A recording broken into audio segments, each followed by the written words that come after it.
Welcome again. आज की हम इस वीडियो में करने वाले हैं एस्टेट पीजीटी मैथमेटिक्स 2020 वाला पेपर। हम कॉमन सेक्शन कर रहे हैं। कल हमने किया था 2019 वाला पेपर, आप प्लेलिस्ट में जाके देख सकते हो।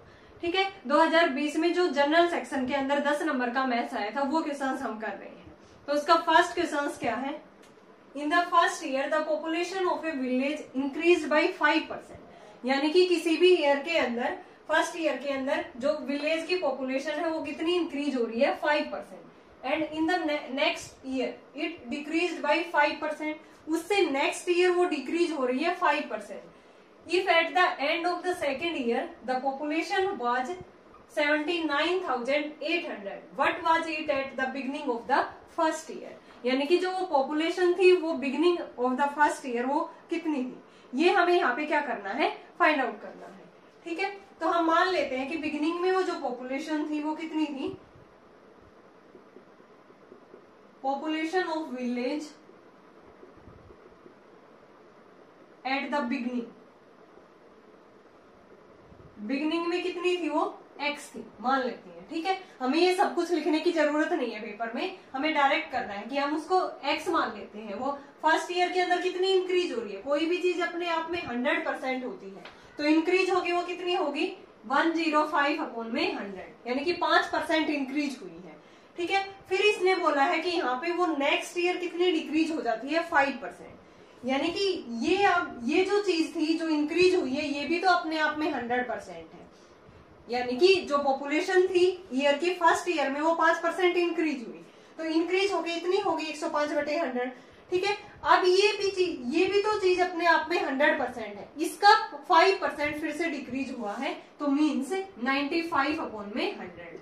अब ये सेकंड ईयर के लास्ट तक उसकी पॉपुलेशन कितनी थी? 79,800। अब हमें एक्स की वैल्यू बतानी है। एक्स की वैल्यू आ जाएगी तो क्या आ जाएगी? उस विलेज की पॉपुलेशन आ जाएगी beginning of the first year में कितनी थी। ठीक है, पहले ईयर में वो 5% इंक्रीज हुई, देन सेकेंड ईयर में वो 5% डिक्रीज हुई, तो यहाँ से एक्स की वैल्यू कितनी आ गई? 79,800 इंटू में 100 नीचे आ गया 105 इंटू में 95। इसको सोल्व करेंगे तो हमारे पास एक्स की वैल्यू आ जाएगी 80,000। कितनी आएगी यहाँ पे? एक्स की वैल्यू 80,000। यानी कि उसकी बिगिनिंग में जो पॉपुलेशन थी विलेज की वो 80,000 थी। कौन सा ऑप्शन राइट हो जाएगा हमारा? थर्ड वाला। नेक्स्ट देखो, the radii of two cylinders are in the ratio. हमें सिलेंडर की रेडियाई का रेशियो गिवन है R1/R2। कितना है ये? 2:3 है। And their heights are in the ratio 5:3। H1/H2 हमें गिवन है 5/3। Ratio of their volumes, volume निकालनी हमने V1/V2, यानी कि πr1² πr2² H2। वॉल्यूम यही होती है, पाई से पाई कैंसिल आउट। R1/R2 को स्क्वायर करेंगे, इसका स्क्वायर करेंगे तो 4/9 इंटू में H1/H2 यानी कि 5/3 V1/V2। तो ये आ गया 20/27। रेशियो क्या आ गया हमारा? 20/27। एक रेशियो इसने ये भी दे रखा है कंफ्यूज करने के लिए कि 27:20। तो आपको कंफ्यूज नहीं होना है, जो फॉर्मूला है डायरेक्ट πr2h वही हमने लगाया था। यहाँ से हमने देखा R1/R2 का स्क्वायर कर दिया इंटू में H1/H2, तो रेशियो क्या आ गया हमारा? 20:27। नेक्स्ट करते हैं, इजी था ये question. Third, in an examination 27% students failed in English. 27% English में फेल है, 38% failed in science, 19% failed in both the subject. Then the percentage of passed in both the subject. हमें परसेंटेज बतानी है past student की, हमें failed की दे रखी है, तो वेन डायग्राम से इसका इजी होता है। वेन डायग्राम बना लिया हमने। जो इंग्लिश में फेल है वो कितने हैं? साइंस। इंग्लिश में फेल 27% है, ये इंग्लिश में फेल है, और 38% है साइंस के अंदर, और 19% दोनों में है, तो ये कॉमन पोर्शन होता है 19% का। ठीक है, अब इंग्लिश में फेल कितने थे? 27 थे, 19 यहाँ पे आ गए, तो कितने बच गए? यहाँ पे 8 बच गया। ठीक है, साइंस में 38 थे, तो 19 यहाँ पे इस पोर्शन के अंदर आ गया। ये जो कॉमन वाला पोर्शन है ये कंप्लीट साइंस के अंदर भी तो इंक्लूड है, तो 19 यहाँ पे आ गया। 38 था टोटल, तो 19 यहाँ पे आ गया। अब यहाँ पे ये टोटल कितने हो गए फेल्ड स्टूडेंट? 19 + 19 38 प्लस में 8 46% फेल्ड हो गए। टोटल जो स्टूडेंट थे, जो फेल्ड स्टूडेंट थे वो कितने आ गए 46%। बट हमें क्या निकालना था, percentage of pass in both the subject. तो पास कितने थे, टोटल 100% होते हैं, तो 100 में से 46 गया, तो जो पास स्टूडेंट थे परसेंटेज थी उनकी वो कितने आ गए 54%। तो डायरेक्ट जो इसका आंसर है वो क्या आ गया हमारे पास, इसका ये 1938 और ये 46 आ गया था। तो पास्ट जो कैंडिडेट थे वो कितने आ गए 54%। B is the right answer. Next देखो fourth, a man rows upstream 13 kilometre. Upstream में 13 किलोमीटर जाता है, ठीक है, डाउन स्ट्रीम में 28 किलोमीटर, टेकिंग 5 आवर्स ईच। दोनों के अंदर वो टाइम कितना ले रहा है 5 आवर्स हर टाइम, मतलब कि ईच टाइम, अपस्ट्रीम के अंदर भी और डाउन स्ट्रीम के अंदर भी। What is the speed of water, हमें स्पीड ऑफ वाटर यहाँ पे फाइंड आउट करना है। तो अपस्ट्रीम में इसकी जो स्पीड है वो क्या हो जाएगी, डिस्टेंस दे रखी है हमें, टाइम दे रखा है, तो स्पीड इन अपस्ट्रीम क्या होगी, डिस्टेंस अपॉन में टाइम। डिस्टेंस है 13 किलोमीटर बाई 5, ये कितना आ गया 2.6 किलोमीटर पर आवर, ठीक है। Speed in down stream, down stream में कितनी होगी स्पीड, उसकी डिस्टेंस थी 28, टाइम सेम था, ये आगे 5.6 किलोमीटर पर आवर, ठीक है। हमें स्पीड ऑफ वाटर बतानी है, तो इसके अंदर क्या हो जाएगा, यहाँ पे वेलोसिटी कह लो या स्पीड कह लो, इसकी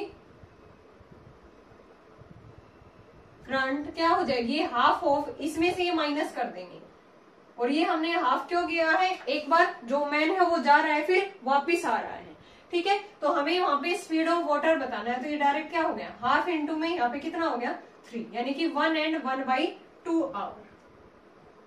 कौन सा ऑप्शन राइट हो जाएगा, फर्स्ट वाला, किलोमीटर पर आवर, क्योंकि ये स्पीड थी, ऊपर भी हमने ये किलोमीटर पर आवर में निकाला था। तो डाउन स्ट्रीम में यहाँ पे इसकी डिस्टेंस थी, टाइम था, हमने स्पीड निकाली। ऐसे ही अपस्ट्रीम में दोनों में हमने निकाल के क्या कर दिया, 2 से डिवाइड कर दिया, और डाउन स्ट्रीम में थी और उसमें से ये क्या कर दिया, माइनस कर दिया। 2 से डिवाइड क्यों किया है, क्योंकि यहाँ पे वो मैन एक बार जा रहा है, देन वो वापिस आ रहा है, हमें उसकी बस स्पीड बतानी थी, ये नहीं थी कि टोटल हमें आने और जाने की स्पीड बतानी है। तो यहाँ पे क्या हो जाएगा 1 and 1/2 kilometre per hour. Next करते हैं फिफ्थ,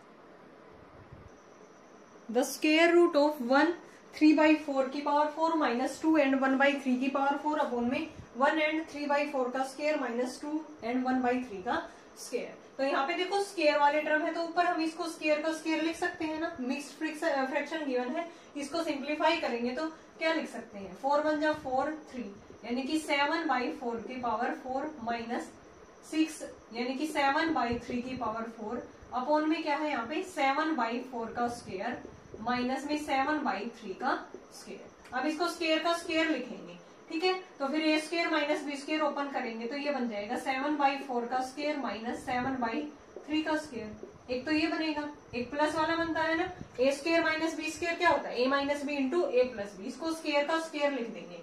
फिर बनेगा 7/4 का स्क्वायर प्लस में 7/3 का स्क्वायर, नीचे क्या है 7/4 का स्क्वायर माइनस में 7/3 का स्क्वायर। ये टर्म क्या होगी, कैंसिल आउट। इसको सिंप्लीफाई करना है, देन उसका क्या लेना है, स्क्वायर।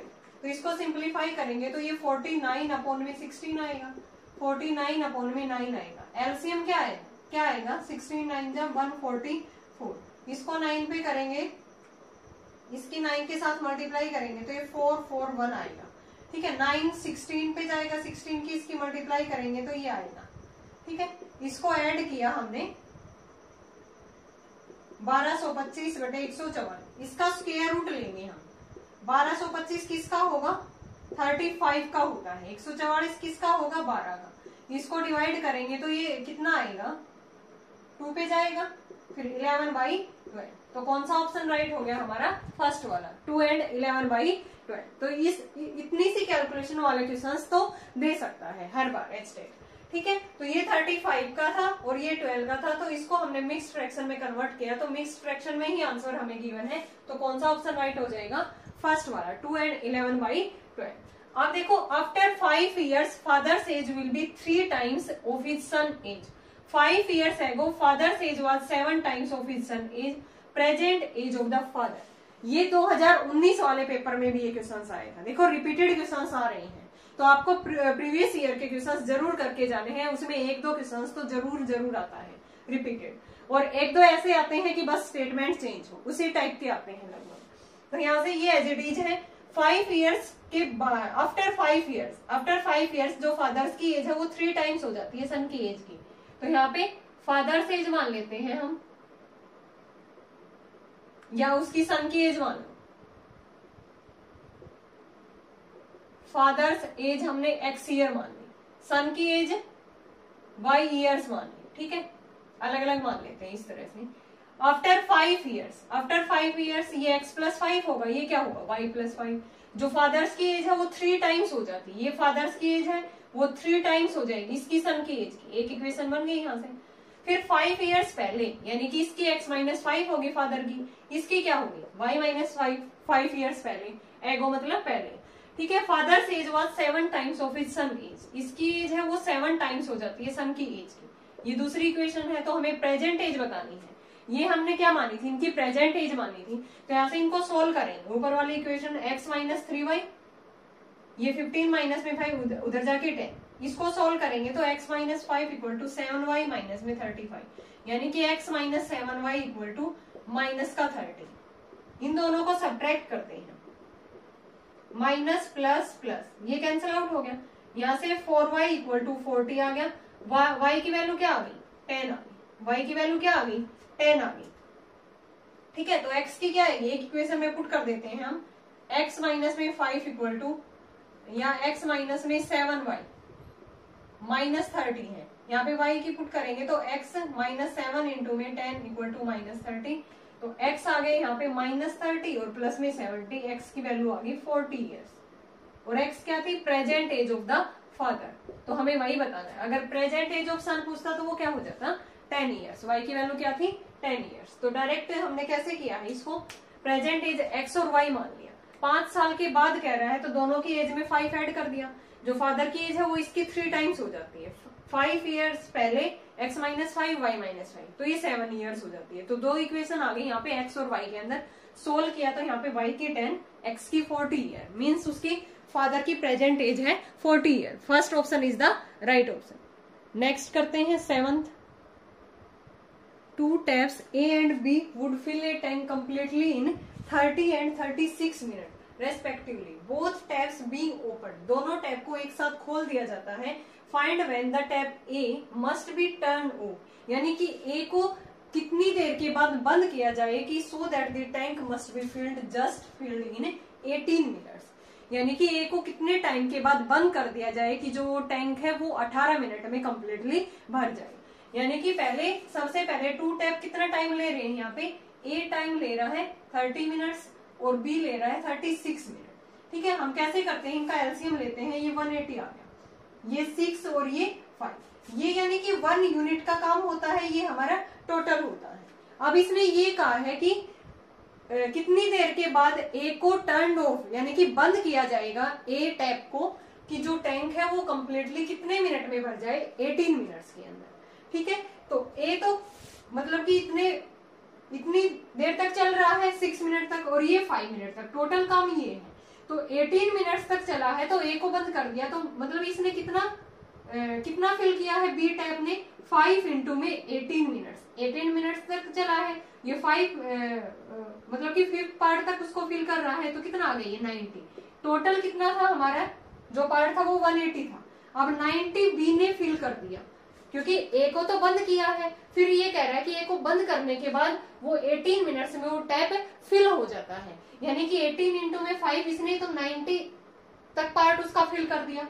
अब इसका जो 90 पार्ट बचा है, 180 था टोटल, 90 पार्ट बचा है, वो किसने फिल किया था, A ने किया था। तो A ने कितनी देर के बाद A को कितनी देर के बाद बंद किया, 90/6, तो कितना आ गया, ये 15 मिनट्स, यानी कि A भी 15 मिनट्स तक चला था, उसके बाद हमने A को बंद किया कि जो हमारा जो टैंक है वो 18 मिनट्स में कंप्लीटली फिल हो जाए। ठीक है, तो A को कितनी देर के बाद बंद किया जाएगा, आफ्टर 15 मिनट्स। कौन सा ऑप्शन राइट हो जाएगा हमारा, फर्स्ट वाला। एक बार फिर से देखो, 2 टैप थे A और B, ठीक है, ए कंप्लीटली फिल कर रहा है 30 मिनट के अंदर और ये 36 मिनट के अंदर। Both the taps being open, दोनों को एक साथ ओपन किया गया। Find when the tap A must be turned of so that the tank A must so that the tank must be just filled in 18 minutes, कि ए को कितनी देर के बाद बंद किया जाए कि जो टैंक है वो 18 मिनट्स के अंदर फिल हो जाए। तो मीन्स ए को बंद करना है, दोनों टैप को हमने ओपन किया, फिर हमें ए को बंद करना है कि जो हमारा टैंक है वो 18 मिनट्स में फिल हो जाए।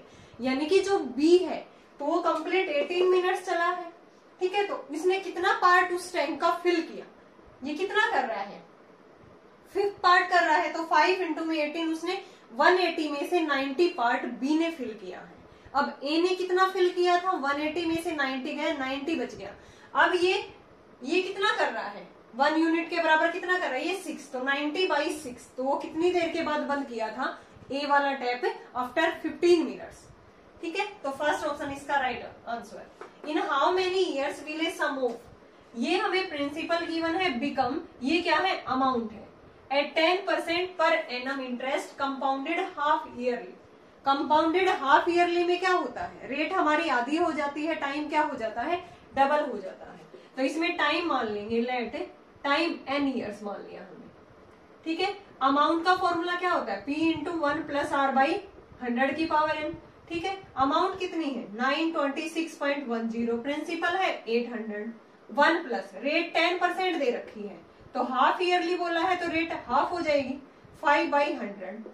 टाइम n ईयर्स है तो हाफ ईयरली में टाइम डबल हो जाता है 2n, ठीक है। तो इसको सिंप्लीफाई करेंगे हम, 800 इंटू 105 अपॉन में 100, इसकी पावर 2n, 926.10। इसको इधर ले आएंगे, 926 अपॉन में 100 इंटू में ये 800, ठीक है, यही आया ना।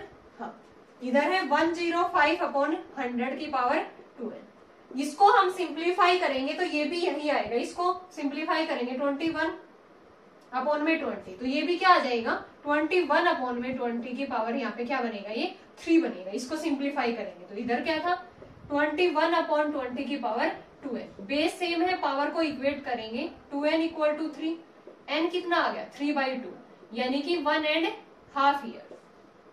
टाइम कितना आ गया, 1.5 ईयर। कौन सा ऑप्शन राइट हो गया हमारा, सेकंड वाला। एक बार फिर से देखो, अमाउंट गिवन था, प्रिंसिपल गिवन था, रेट हमें गिवन था, फिर इसने ये बोला था कि compounded half yearly. Half yearly में क्या होता है, रेट तो आधी हो जाती है, टाइम डबल हो जाता है। टाइम हमने n ईयर्स माना तो यहाँ पे डबल होगा तो कितना आएगा, 2n। इसमें हमने पुट किया 800, इसके नीचे लेके आए, इसको सिंप्लीफाई किया तो ये किसका बनेगा, 21 अपॉन 20 का क्यूब बनेगा। अगर हम इस तरह से डायरेक्ट नहीं देख सकते तो हमने इसको सोल्व किया, 21 अपॉन 20 बनेगा। फिर हमें n की वैल्यू निकालने के लिए हमें यहाँ पे देखना चाहिए कि ये 21 अपॉन 20 है, तो ये भी कहीं ना कहीं इसी का स्क्वायर क्यूब यही बनेगा। फिर हम ये बेस सेम है तो पावर को इक्वेट कर देंगे, तो ये 21 अपॉन 20 का क्यूब बनेगा। तो यहाँ से 2n 3 के इक्वल आ गया, n कितना आ गया, 3/2, तो n की वैल्यू आ गई 1 and 1/2 ईयर्स, ठीक है। नेक्स्ट करते हैं 9th, the least square number which is divisible by 8, 15 and 24 is equal to. हमें यहाँ से ये बताना है कि इनमें से कौन सा लीस्ट स्क्वायर नंबर होगा जो किन से डिविजिबल है, 8, 15 और 24। तो यहाँ से हम एलसीएम लेंगे, 8, 15, 24, ये 12, 2 पे जाएगा तो ये 2, 15, 6, 3, अब ये 3 पे जाएगा, ठीक है। 2 2 जब 4, 8, 8, 3 जब 24, तो एलसीएम कितना आ गया यहाँ पे, 24 इंटू में 5, दैट इज 120। अब हमें ये लीस्ट स्क्वायर नंबर बताना है, 4 ऑप्शन दे रखे हैं, ये एलसीएम आ गया 120। इनमें पेयर में, ये तो पेयर में है, ये 2 पेयर में नहीं है तो इंटू में 2, 3 भी पेयर में नहीं है, 5 भी पेयर में नहीं है, इनकी मल्टीप्लाई करेंगे तो ये कितना आ रहा है, 3600। कौन सा ऑप्शन राइट हो जाएगा हमारा, थर्ड वाला, ठीक है। पहले हमने एलसीएम देखा, फिर देखा कि जो पेयर में नहीं है उनकी हमने इनके साथ मल्टीप्लाई की, तो वो क्या आ गया, least square number which is divisible by 8, 15 and 24। Next देखो, लास्ट क्वेश्चन है ये, if the selling price of 6 pen, selling price of 6 pen is equal to the cost price of 8 pen. Then profit and loss in percentage, हमें profit और loss percentage में बताना है। तो यहाँ पे प्रॉफिट और लॉस किस पे निकालते हैं, सीपी के ऊपर, एसपी बाई सीपी निकालेंगे, इसको इधर ले आए तो और इसको इधर लेके जाएंगे 8/6, यानी कि एसपी बाई सीपी कितना आ गया 4/3 आ गया।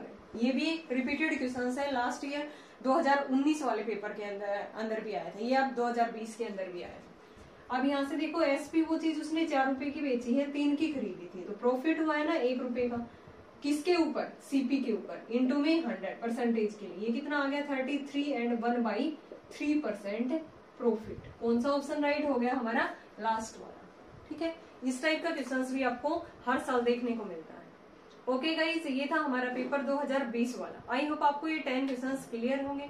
अगर फिर भी आपको कहीं डाउट है तो आप कमेंट सेक्शन में कमेंट करके पूछ सकते हो। नेक्स्ट वीडियो में हम करेंगे एस्टेट पीजीटी मैथ्स 2021 वाला पेपर, उसका जो जनरल सेक्शन है 10 नंबर वाला मैथ्स है, वो 10 क्वेश्चंस करेंगे। Thanks everyone.